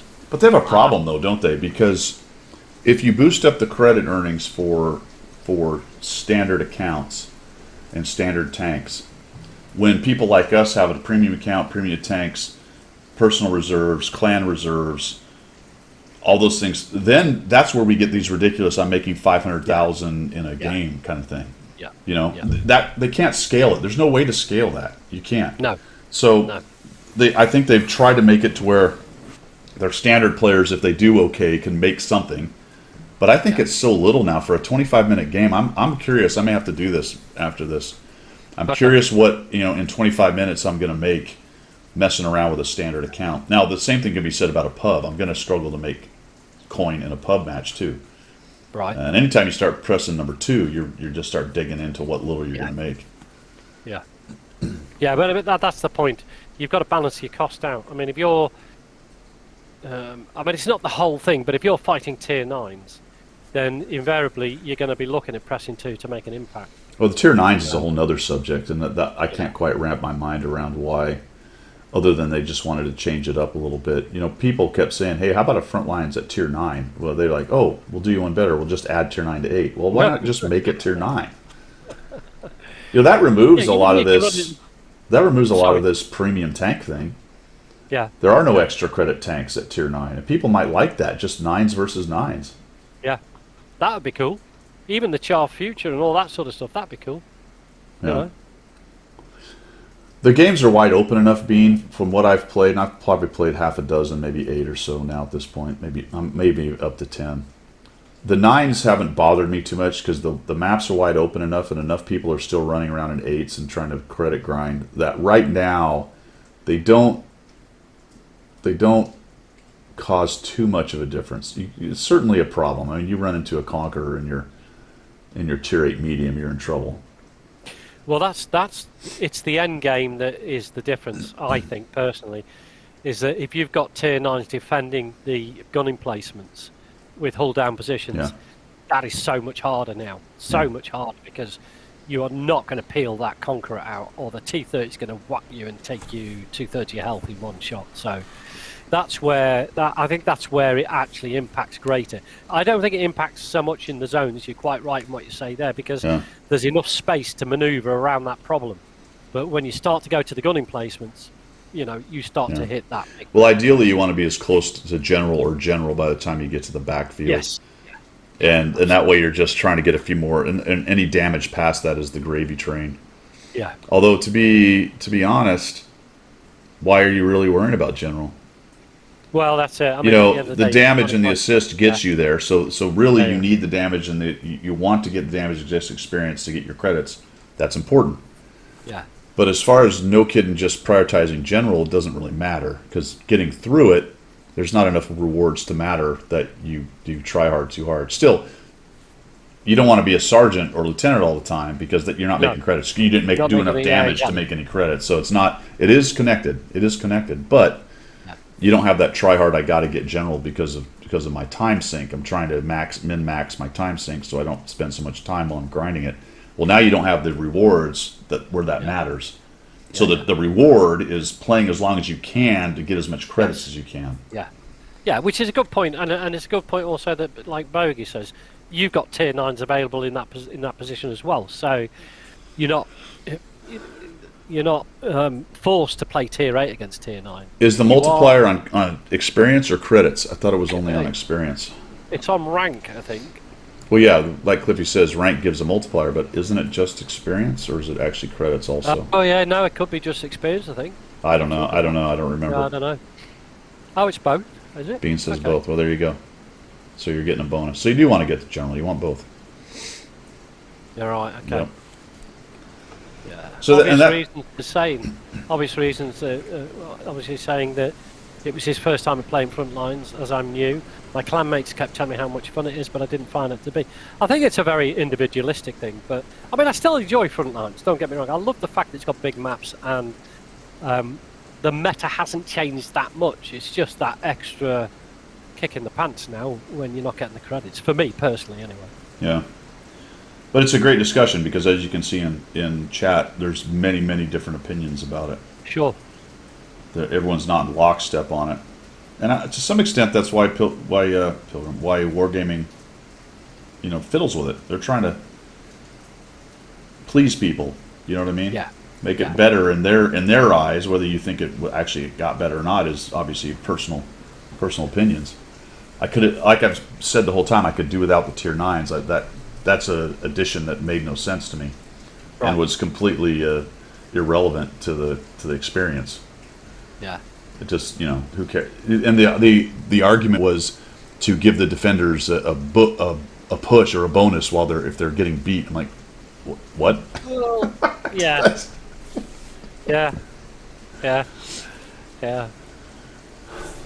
So there you go. I don't know, man. There you go. I don't know. I'll still do it. I mean, I'll do it on the competition account. I haven't done so much on the NA server at all, but I'll do it on my competition account purely because that's what it is. It's a competition account. So. There are kind of some stats kept on it now. I'm going to click over to Frontline. You go here and you find... I don't know if it tells you how many battles you've had, does it? On Frontline? Oh, I don't know. Yeah, I don't know. Good point. Let's have a look. Taking forever to That'd be load. interesting. Well, that'd be a great stat to have. How many battles have you done on Frontline? Yeah, Grand Battles is the only thing I don't have clicked on. It just didn't work for me. I don't like Grand Battles, so I don't... No, it definitely works for me, Guido. I love Grand Battle. I love the map size. I love the flexibility that gives you. And there's no. The map size fine. They just flooded it with too many tanks. It's still saturated. It's not like you can go anywhere without being spotted. I mean, it is a bigger map, but I like how this thing's taking forever to load. I can't find out how many frontline battles I've had. It doesn't. They did have issues with optimizing Grand Battles. I don't know what it's like anymore. See, Bonzi likes the big maps. Yes. Yeah. Wayne finished Frontline Thursday, but you're like, all right, so what do I get for finishing it? Right? Yeah, Whatever yeah. the directives were for finishing it. There was no bond. I can't wrap my mind around that decision. That they didn't put some bonds or something in there. Bonds for Bonzi, you know what I mean? Yeah. Yeah, so it is. We're going over the same ground we've covered on stream and other things, but my opinion on Frontline reward structure is I'm glad there's not tanks attached to it. I'm glad that you get Battle Pass points. I think, and I'm glad that Battle Pass has rewards. This is Wargaming's point, I think, is the rewards are from Battle Pass. You play these modes, you get Battle Pass points. Those are your rewards. Yeah. I think, though, these special modes need a little bit extra on top. Nothing massive, but something to make it worth grinding. I mean, if you got 100 bonds for every level you got, which would be 1,500 bonds, not even enough for a piece of equipment, that would have been something. That would have been cool. People would have been, all right, good. I'm going to play this mode. I like the mode. I'm going to get something other than just directives. Directives, to me, are kind of a joke of a that. To me, when they put directives on things, it's because they know they need something on there, but they don't want to give you anything worth a crap. Yeah. Yeah. Because really, directives are, for me, neither here nor there. To be honest, the credit boosters and things are fun, but directives. Apparently, I'm never going to get into Frontline. I'm not really sure what's going on. I'm still going whirly here. Yeah. For want of a better word. Oh wait, I am in it. No, I just went to Garage. That was just some kind of weird lockup. Oh no, it won't go to the. Never mind. It won't go to the reward. No, wait. Just thinking about it. There you go. All right. So now I've forgotten exactly why the hell I'm going in here. Why am I going in here? No idea. Oh, the thing. So it does tell you how many battles you've done. So I've done 8. I've averaged 975 frontline experience points or whatever. And I've made 245 battle pass points doing it. So in 8 games, I would love to see a breakdown by credits and stuff. That would be amazing. Yeah, we were locked. I stopped working for a minute there, didn't I? I was, Randall. For 2 games, I used 24 bonds. Fortunately, right before I started using them, I made 25 bonds, so the sum total was a gain of 1 bond. But it's quite funny to hear you go live on stream go, oh, hang on a minute, I'm just using bonds. Well, switch that off. Oh, it's so frustrating. When they switch some of those things to be bonds, that just drove me crazy. And what we're talking about, guys, is directives for bonds. The crew directives are silver, but the equipment directives, which tend to be some of the better ones actually, because they boost equipment, are cost bonds if you don't have them. Oh, for example, that's actually pretty funny. Am I using? No, that's camo. Okay, I have some of those. Yeah, so this camo bond I've got on my mana core is costing me 10,000, 20,000 per use. But if I go over here and I put equipment bond on and I don't have any in stock, for example, Vent Purge, I'm using 12 bonds every time you do that. Yeah. Which is a bit of a shock when you start to look at your bond total. You're thinking, well, where they've all gone? Yeah. Yeah, it hurts. It hoits. But I got to get about 1,700, slightly less than 1,700 bonds there, so I can get my. So I think right now, I don't know if anybody. Is that the last of the bond tanks you need then for your collection? No. You got more now? No, there's a Liberté or something like that. All right. But I think right now, I'm not 100% sure, but this is still up for ranked battles. And I think until the next ranked season starts, I can still grab these, go to T45 for 12,500 bonds. I believe when I get to 12,500, I should be able to purchase that. Okay. I got it as a rental. I played 50 battles in it. And it's not the world's greatest tank, but I do want to get it back. I would like to have it in the garage. Was there no option to purchase at the end of the rental period then? It's a bond tank. Oh right, yeah, of course, yeah. It's a ranked battle bond tank. Yeah. Only available through ranked battles, and you had to get to the second whatever it was to open up the ability to buy it. You could get discounts on it, so I'm going to pay full price like a Muppet, but whatever, I don't really care. Oh, dear. It was a Oh, CC rental, yeah. The reason I had it for as long as I had it was a CC rental. Right, okay. Which is At least crazy. you'll have a crew for it. Which is crazy because it's kind of all over the place with wargaming at times. That sometimes I'm given the thing, sometimes I'm given a rental for these ranked things and the reward tanks. A couple of them I was given, a couple of them were rentals, and I had to end up getting them through Battle Pass. Oh, right, okay. Yeah. Whereas with the premiums, they just give them to us for content creation. For the reward tanks, they tend to give us rentals for content creation, and only last a couple weeks or 50 battles or whatever it was. Right, okay, so there are some premium tanks that you actually get to keep without having to do Well, it. so far, as a partner, I get to keep all of the premiums I'm given. It's a permanent. Okay. Alright, no, that's cool. Yeah. Yeah, One of the perks of creating yeah, content. no, I mean, why not? I mean, you're creating content, so Yeah. why not? Yeah, cool. All right. That's all I got, man. Unless anybody's got any questions, we'll open up to questions on the in the chat. If you guys have any other subjects you want to talk about or questions about what's going on, I'm sure I can make up anything that needs to be made up on the spot. Yeah, when's the next marathon? Yeah, we don't know. Exactly. All right, you have a contest, right? Oh, yes, sorry, yeah, I've got a competition. It's a World War II competition, guys, so Google fingers at the ready. And it's a very easy one. It's a single question with a 3-part answer, as always. You need all 3 parts in your answer in one go. You can't dip in and do one at a time. So you have to give me the 3 answers in one complete answer at one go. All right? Let me just make a Is that clear? PSA. Let me just make a PSA before we start. Do a PSA. This is all in good fun. There was a little controversy last time about the Golden Bull and whether or not somebody's answer was right. We'll do the best we can. We're going to give somebody a reward. It is what it is. Okay. Pilgrim is the final arbiter, and if he decides someone wins, they win. That's it. It's all down to the information I get it from. So I know that's not fair because I could be actually like giving you a load of BS, but actually I'll do my best to get the right facts. Right. So yeah, if I'm slightly off kilter, well, you know, it is for 500 gold, and it's just a bit of fun. So, yeah, and that was all in terms of it was technically a right answer, but it wasn't exactly what he was looking for. So the decision of the judges is final, I suppose, and it's all in good fun. All in good fun. Yeah, all right. It's not going to break anybody's arm, is it? You know what I mean? So fire away. Okay, here we go. It is a single question with a 3-part answer.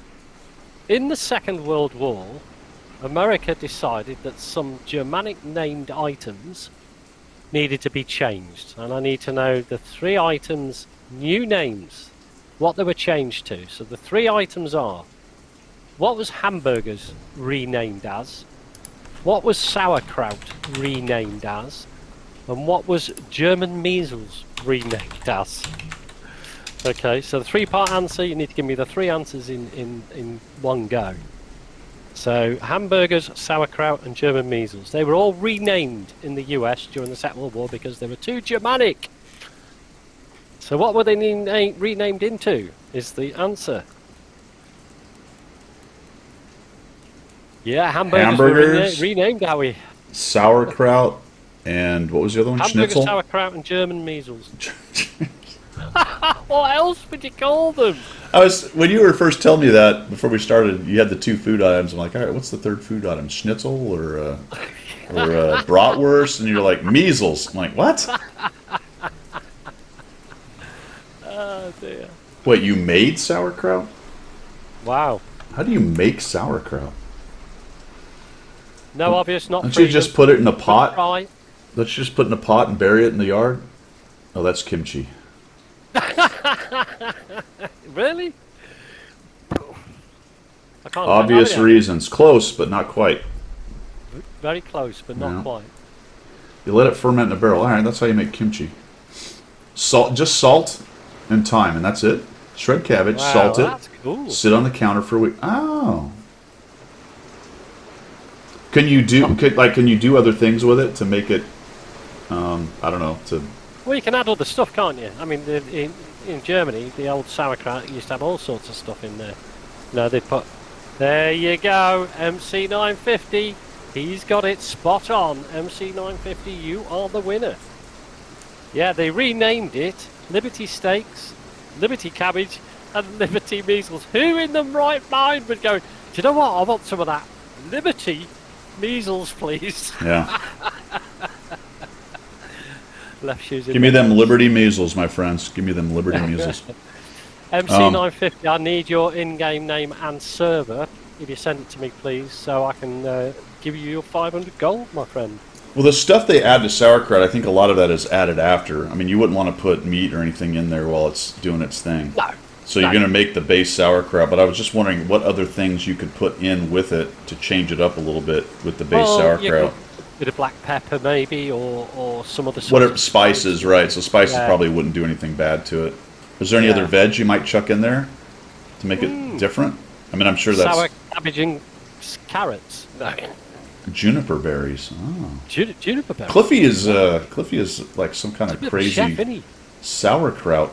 Carrot and Yeah, onion, yeah, that makes yeah. sense. Those would probably not be apples. Apples? Apples? That's got sour apples? Yeah. That's difficult, isn't it? I love it on a That's brat, difficult. man. I love some nice sauerkraut on a brat. Yeah, yeah, on a German meal. Like, what do they call them things? Obviousness, that is a bridge too far. You cannot put the devil's testicles in there. You cannot. You cannot do put the that. devil's testicles, No. shredded or not.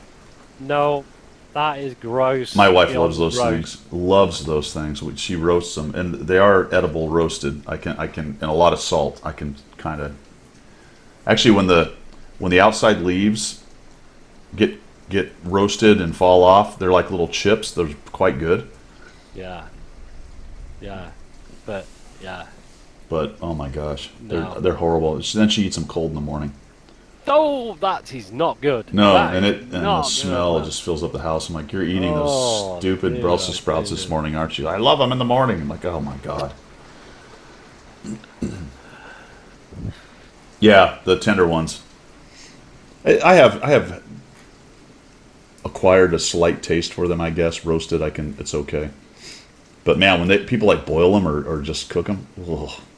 Yeah, I mean that whole Christmas thing, isn't it? Where the smell of boiled permeates throughout all the neighbourhood. You I walk know. down the street and you're like, I can smell these bloody things everywhere being boiled. You're like, oh, this is gross. Yeah, It's Gabe's bad. Gabe's on point. That's his game's on point. Absolutely, pan roasted Absolutely. with pancetta. Yeah. Yeah. Yeah. We like to put quite a bit of salt and different spices on them. But yeah, that's good. Well, steamed is awful. When they're mushy. Yeah. You know the one vegetable I Thinking refuse. about, was it? The one vegetable I refuse to eat of all the vegetables that I simply will not eat in any form whatsoever. That's not exactly true. I'll tell you how I was tricked once. Cauliflower. I will Well, not. now- That stuff is terrible. With cheese over it, it's palatable. Okay, so the form that I was fed is some kind of, it's like a potato thing with cheese on it. Exactly, but it's all shredded up and it's turned into a kind of, I don't know, potato thing. Right. Layered Okay. potato nastiness. Oof. Awesome. Eggplant's And okay. you actually got tricked into eating that then? Yeah, she told me it was potatoes or something. It was mashed cauliflower potatoes, they called them, or some crap. That was a total lie. It was a total lie. It was awful. Oh dear. They are healthier than taters. That's 100%. Well, yeah, there is that. What's eggplant then? I don't know what eggplant is, Gabe. Yeah, the big purple dude. Oh, is it? What, like, what's it? Looks like broccoli or something. Left shoe. We are in a more random conversation than usual This is a at the food end. food Yeah, channel. this is. We just did the contest. We're at the end. We're actually trying to figure out how to end this stream, but we're just babbling about vegetables Well, right I now. still need MC 950's in-game name and server. So Well, MC send it 950. as a whisper. Send it as a whisper to me, sir. That would work. Distilled banana flavor. Oh dear. He says he sent a whisper. Do you have it? Bottom right. by your messages? No. Hang on. Oh, there you go. Sorry, I got it. Yeah, cool. End it, That's brilliant. end it on Victory Gardens. There you go. Number one call. Mix the cauliflower with the regular potatoes. I've seen that actually, yeah. Makes a little bit of health thrown in with the taters. All right, man. Well, that's all I've got. You got anything else for the people, Pilgrim? I haven't. You've had my story about louvers and whack-a-mole, All right. so that's all you're getting. I appreciate everybody coming. As always, we did pick up a sub with Sparky early on. That was fantastic. Thanks for coming to Coffee Talk, guys. We do this every Sunday at 0700. I will be streaming tomorrow. That's the plan anyway, subject to change as usual. And then, of course, I'll be doing my charity stream on Stack Up at 4. But that's all I've got. Thanks for tuning in. You guys have a good one. We will see you. And it's goodbye from Pilgrim on the correct side of the Atlantic. Yeah, I'm over on the left. Bye.